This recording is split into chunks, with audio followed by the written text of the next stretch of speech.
Progressive education is often caricatured as if it's just do whatever makes you happy and maybe you'll learn, maybe you won't, that's okay. But in fact, progressive education is far more challenging and more engaging than traditional education because it involves bringing kids in on the process of making sense of the questions they have about themselves and the world. Given that research as well as anecdotal experience support the value of progressive education, it's so damn rare in our culture.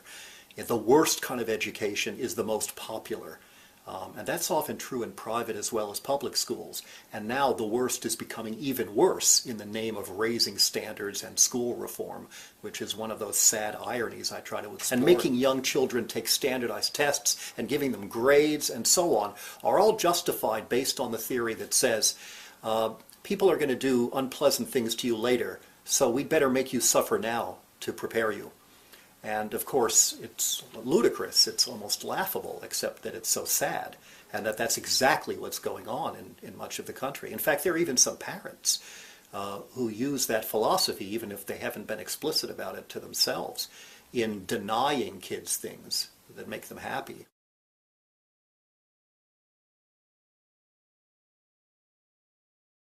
You know, one of the stories that you hear if you have a friend from Finland or if you come to Finland is about a couple who had been married for a long time, 25 years at least. One day the wife came to her husband and said that, honey, why don't you ever tell me these sweet things that I hear American and English men tell to their wives, like I love you and such things. And this Finnish man said that, do you remember when we got married 25 years ago? And she said, of course I do. He said, and I told you that I love you. And she said, yes, I remember that.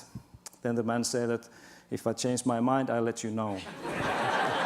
In Finland, we have put the principle of having a good public school for everybody, all the children, as a priority before trying to beat everybody else. We have taken teachers seriously. In other words, we require that each and every teacher must have a master's degree.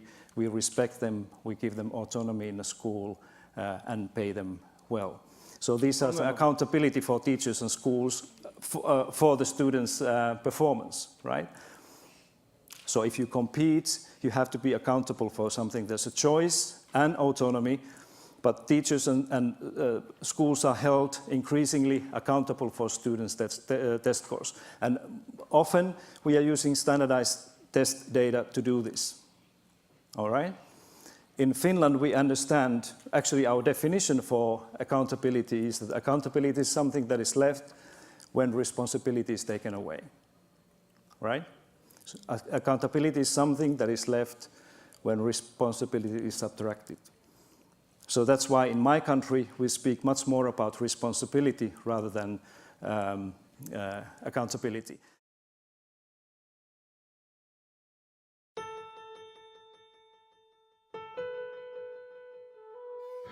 I can't really remember the last time I had a chance to go in the backyard and just run around. School's just so much pressure that every day I would wake up dreading it. I'm afraid that our children are going to sue us for stealing their childhoods.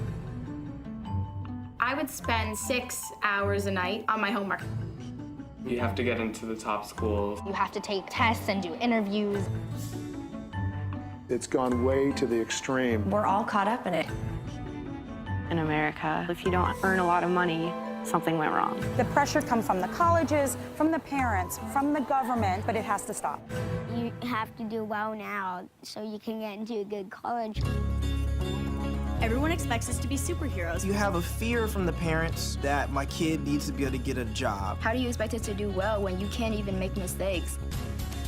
You're dedicating your whole life to your grades. You have to be smart and you have to be involved in the arts. I have soccer practice every day, plus the homework on top of that. Produce. It's impossible. I couldn't cope.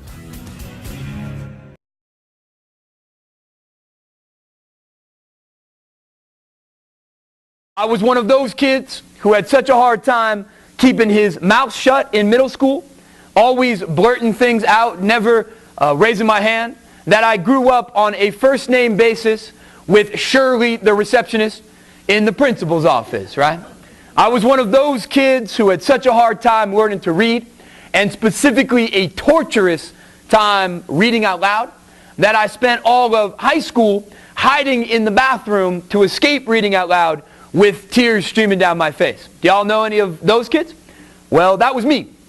I was labeled learning disabled or dyslexic in 4th grade. I was labeled ADHD, which stands for attention deficit hyperactivity disorder, in 5th grade. And I dropped out of school for a year in 6th grade. That year, when I left school, I had a plan for suicide. I did not fix myself. So the old paradigm, right? The old disability model didn't hold up for me, right? So what I needed, and what made the biggest difference in my life, were people who didn't subscribe to that old fix-it model, who didn't subscribe to the belief that if you're going to live a meaningful life as somebody with a difference, you have to cease to be different. The biggest difference in my life came when people adopted that neurodiversity model. That belief that human differences are valuable and important, and that young people with those differences should not be pathologized but celebrated, right? I didn't overcome that value-neutral difference. I didn't overcome dyslexia. What I overcame was dysteachia, okay? That's what I overcame, right? I really did. What I overcame was feeling in school that I was the stupid, that I was the crazy, and I was the lazy kid. I overcame the way that I was treated because of a difference, and the identity that I adopted because of that treatment. So intelligence is a dynamic process. It's like a muscle.